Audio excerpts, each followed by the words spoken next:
Storytime again today, and I have a story for you today all about a little mouse, and that little mouse is called Samson. Samson was a mouse that lived in the Belfast docks, and he wanted to travel to America. So a very, very, very long time ago, Belfast docks built a ship called the Titanic, which was going to sail to America. Now, it's a very sad story about what happens to Titanic. So, shall we find out if Samson makes it to America? Are you ready? So here we are. Samson's Titanic journey. And there's Samson there. He's got his wee backpack. Okay. Samson was so excited. He had lived in the shipyard in Belfast since he was a baby mouse, but never before had such a fuss been made about a ship. The beautiful new luxury liner called Titanic was about to be launched. The shipyard workers had been building it for months, and now the day had finally arrived when it would set sail for Southampton. Southampton's in England. Samson was going too. He had decided to leave his hometown in search of a better life in America, and couldn't think of a more spectacular way to get there than by travelling aboard the Titanic. As the final preparations for the launch were put in place, Samson slipped aboard. He watched the excited spectators waving madly from the docks that Titanic sailed, and it sped off down Belfast Lock.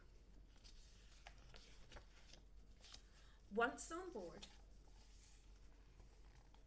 Samson found a cosy little corner. It was close by to one of the huge ship's boilers, and he unpacked all of his belongings, unrolled his pretty patchwork blanket, and snuggled into his new bed, and he fell fast asleep. It didn't seem long before they reached Southampton. Again, there was a huge buzz of excitement as many passengers began to board Titanic. Samson was no longer alone in the boiler room. Other rats and mice had arrived on board and began to settle down for the long journey to America.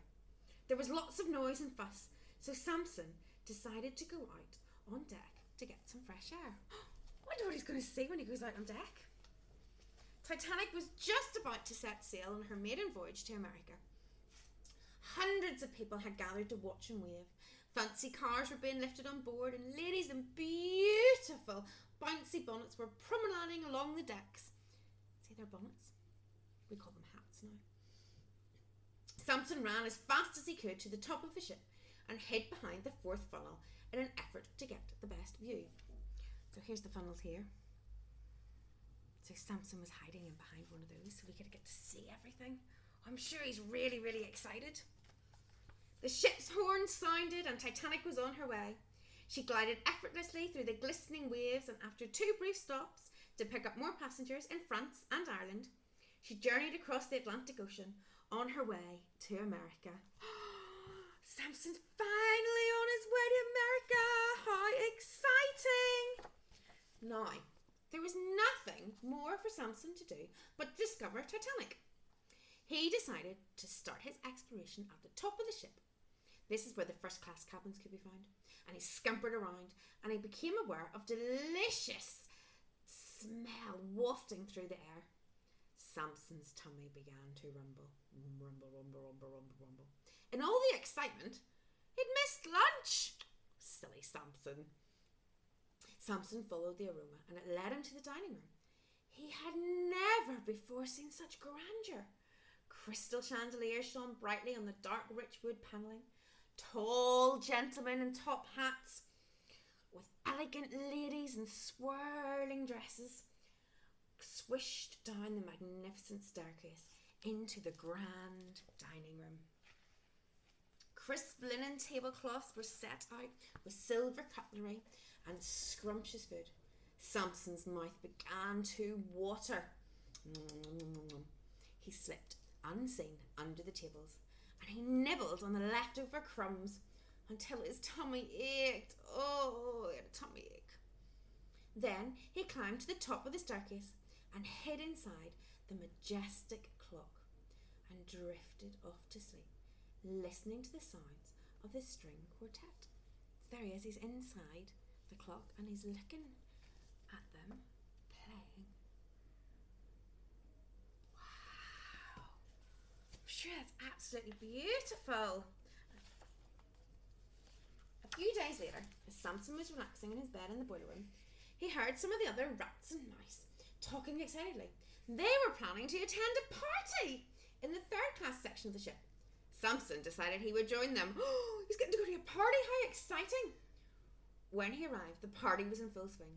The deck was crowded, cheerful chattering and laughter could be heard above lively music. Passengers were dancing to the sound of reels and jigs, and others relaxed with a drink, happily watching the performances. Samson soon found the other mice and gathered together in a corner where he too could join in the fun. Look at them all dancing. Oh, I bet he's having a lovely, lovely time. It was very late when he returned to the bed in the boiler room. He hadn't been sleeping long when... Crash! Samson was scared. He knew that something was wrong and he scampered outside to find out what had happened. Shattered ice slipped and slid across the deck. Titanic had hit an iceberg. Oh no! When he returned to the boiler room, Samson discovered to his dismay that it had already begun to fill with water. Titanic was sinking. Rats and mice were running to higher ground in an effort to escape, and Samson followed them. Oh no! Lots of panicking passengers now had arrived on deck. Everybody wanted to board the lifeboats. Women and children clambered on board, and one by one the lifeboats were lowered into the sea. As he watched the last lifeboat disappear, Samson knew that he was in trouble. He had no way to escape. Titanic was plunging headfirst into the Atlantic Ocean. Is Samson going to get off the boat?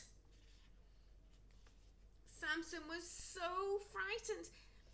He didn't want to end up like a drowned rat. He wrapped his tail up tightly around the ship's railing and held on. Suddenly, there was an earth-shattering sound. Crash! And Titanic split in two. Samson felt as if his heart was in his mouth when the rear of the ship plummeted into the sea. For a moment, the force of the impact dragged Samson underwater. His legs paddled fiercely with immense effort, and he reached the ocean's surface. Gasping for breath, he swam through the icy waters towards a piece of driftwood, and he lay on top, shivering. There he is. So we got on some driftwood. Do you think he's going to manage to make it to America? It was 2 hours before another ship appeared. By that time, Samson had used all his energy to hold on to the driftwood, but he climbed up onto the boat, and he was frightened, and he hid behind some rope in the corner of the deck, and he stayed there for several days until the ship docked in New York. So he made it to New York! Wow! Now he could begin his new life in America. But Samson knew, however exciting his future would be, that he would never forget his Titanic journey. So he managed to get all the way to America? Wow! And it was a very exciting journey, wasn't it? Well, I hope you enjoyed today's story, and I'll see you next time. Bye!